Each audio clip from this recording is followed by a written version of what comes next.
one doesn't always associate venture capitalists with politics, but some VCs are really into politics, or at least used to really being into politics. David Hornik, general partner at August Capital, was a political junkie. David, welcome to Innovate 2016. Thank you very much. It is true. So, David, you used to be into politics, but you're not into it anymore? No, I think politics are incredibly important. I think that we've seen that all over the place. And as you look in tech, immigration is wildly important for tech, and you look at what's going on with Airbnb and the proposition battle in San Francisco, it's incredibly important. So it isn't that I've abandoned the idea of the importance of politics. It's just that life has a million things one could focus his attention on, and my priorities have shifted to trying to create a happy family, create a successful venture capital firm, and so politics have become less prominent in my life. A little bit of disillusionment there, David, about politics.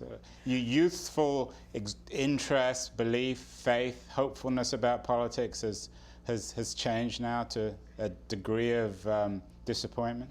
No, I wouldn't say that I'm as disillusioned. You're very and youthful, sad. of course. You remain very youthful. Well, I'm an optimist, right? I'm a great optimist. So in the end, I think that you could apply a whole bunch of cynicism to many things, and politics is certainly one of the ones you could most easily apply it to. But in the end, I think that there are a lot of well-intentioned, smart people who are trying to solve really hard problems. I think that the incredible partisanship at the moment is really troubling, and I'm not sure how one solves that, because frankly, for those of us who sit on the left, we look and think that the far right is being incredibly intransigent and so far to the right and being impossible, whatever. And we think we're being perfectly reasonable centrists. And then to the folks on the right, they think they're being reasonable centrists, and the folks on the left are wildly far to the left. Do you see yourself on the left? Yeah, I do, for sure. Leftist venture capitalist. I know, I'm a venture socialist. So from the point of view of a venture capitalist, or as you say, a venture socialist, David, why is the 2016 election so important? What are the issues that really concern you as an investor from the point of view of Silicon Valley? You know, I frankly, this is one of the things that, in the end, my view of politics is really about the social impact and those sorts of things. It's not, I'm not interested in using politics to try and further my business needs. I'm not interested in trying to create a cynical view of the political world so my companies can be more successful. I think that politics can make the world a better place. I think that that politics of the left can help create a better social environment for everyone. All of those things that I think are important. Do I think those things will make my companies more successful on the whole? For sure. But I am in no way interested in trying to manipulate the political system to create advantage for my companies. And so to the degree that there is cynicism, it's around that. It's around the idea that, gee, what I should be interested in, for example, is to try and protect my tax status as a venture capitalist. Well, I'm not interested in that. I frankly think that that taxes are a perfectly reasonable thing to assess on people, and if I make a lot of money, I'm perfectly happy to give some of it to the government to make the country a better place. David, what can Washington, D.C. learn from Silicon Valley? Because politics needs to change, it needs to reinvent itself, and that's one thing that Silicon Valley is very good at. Yeah, that's a great question. I mean, I think, look, in the end, the startup world is very much about innovation, and it's about experimentation and testing and all of those things. And I think that the stagnation in DC, the stagnation in local governments, et cetera, has led to not a lot of experimentation when it comes to things like immigration or patent laws or social constructs, or all these things that I think we would be well served to try some new things. But unfortunately, the system isn't designed to course correct quickly, right? And so, what Silicon Valley understands is you try things, you measure them, you see the impact, and then if it's not working, you try something new. And yet the cycle time in government is so long that may not be the best solution for governments, at least in their current form.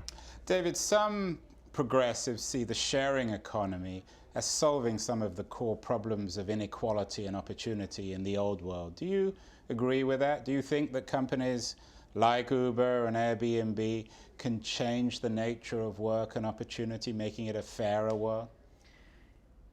What is so interesting to me is that while that is a reasonable argument, it's also a reasonable argument to say that there are a set of regulations that have been put in place around, driving vehicles professionally or renting homes or renting space to travelers, or all these things that are designed to protect employees, protect visitors, protect travelers, all these things, and yet people are pretty quick to say, I'm not really terribly worried about those things because we're innovating on, driving or hotels or whatever. And I guess I am not so quick to say, gee, let's just abandon perfectly well-intentioned regulatory environments for the sake of a complete free-for-all.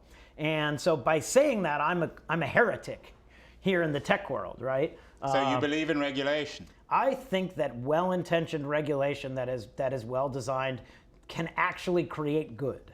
And that's a shocking moment, but the reality is that if we didn't have regulation, then when we have earthquakes here in California, all of our buildings would fall down like they do in other places in the world. So the Ted Cruzes of the world, who idealize the sharing economy as being a sort of manifestation of the pure free market, you're not particularly sympathetic to that view? Not terribly. I am not. I am surprised at how often I do come to the conclusion that the free market system comes to the best outcome. I entered the venture business thinking like, oh, there are a bunch of, conflicting pressures and so will it be the case that I think capitalism is the actual form that gets us to the right outcome? And in the vast majority of cases, I think that that's absolutely true. Right? I do think that's true. David, I appreciate the fact that you don't want to use politics to further your own interests, either as an individual or in institutional terms. But if you stand back a little bit, there is a big issue, isn't there, about whether Washington, D.C. can deliver the spectrum, maybe the network neutrality, the infrastructure to empower the next wave of technologies, whether it's virtual reality, whether it's artificial intelligence. Isn't that an important political issue? No, for sure. I mean, I think that to the degree that innovation is either promoted or deterred by policies, tax policies, regulatory policies, all those things, those are incredibly important. And I do believe that a free market economy is a powerful force and has, in general, driven really great innovation across those spectra, right? And so I do think that we have to be cognizant that these political structures can confine what happens in innovation and they can promote what happens in innovation. And I think we should be thoughtful about that.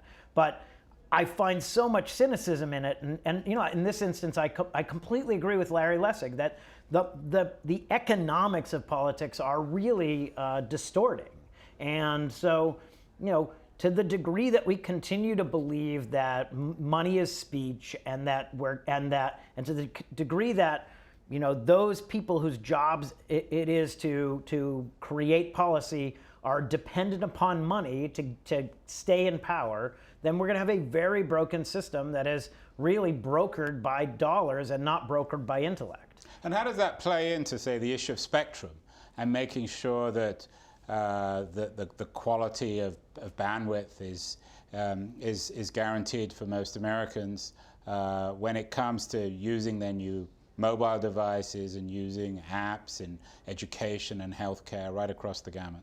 Yeah, I mean, it's a big problem, and the reason is that those who have the spectrum right now have unbelievable economic value, right? And so we could think of lots of instances in which that there should be reasonable controls on that spectrum. They should be spread more broadly. We should, right now they're talking about reclaiming television spectra to be applied to other things, which makes a world of sense. And yet there are all sorts of people who have huge economic interest in that not happening. And so the one thing I will say is that the internet has been terribly democratizing when it comes to getting out the word. It has not been as democratizing when it comes to the economics of policy making.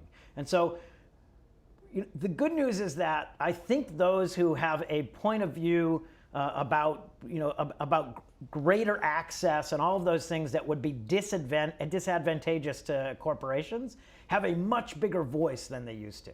And in aggregate, they have economic power. And so I think that we're going to find that there are lots of institutions that use the technologies of today to aggregate those opinions to combat the hammer that is the carriers or whoever is in positions of power. And do you see network neutrality in this sense being an important foundation of this new world that you're imagining? Well, I think that in this world, I think people will fight for it. And to the degree that those in power limit the ability of people to gather strength around net neutrality, then I think that they will face a gigantic, just a torrent of opposition, right? So I think if they overplay their hand and say, look, we own the network and therefore we can control this network neutrality debate, that will be the end of it. Everybody will say, okay, this is tyrannical and it's over.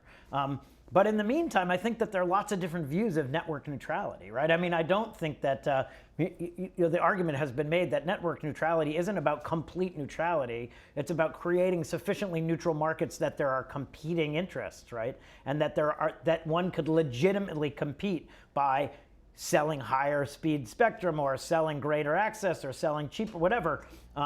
So the incumbents, by using their existing position, trying to influence the ability for others to compete is completely unacceptable, and I think that the people will rise up against that. But is that going to be a politics question, or is that going to be a populist question? I think ultimately it will be populist. Well, David, you said at the beginning of this interview that you weren't as interested in politics as you used to be, but there's a lot of passion there. And I appreciate that passion. I think it's really healthy for people to understand that venture capitalists aren't just in the business of making money. Finally, and I'm sure you're not going to answer this question, any tips for 2016, Hillary? Look, you know what? It has been a wild, wild campaign to date. I think that it will be a much more rational conversation when we get it down to a couple of people. I suppose it depends on who those couple of people are, but it's just hard to imagine that this is the cast of characters that we're faced with at the moment, and I'm hopeful that when we get down to the nominees, then we can have a substantive conversation, because it sure doesn't feel that way yet. Well, David Hornik, general partner at August Capital, when it comes to substantive conversations, you just provided us with one. Thank you so much for appearing on Innovate 2016. Thank you very much.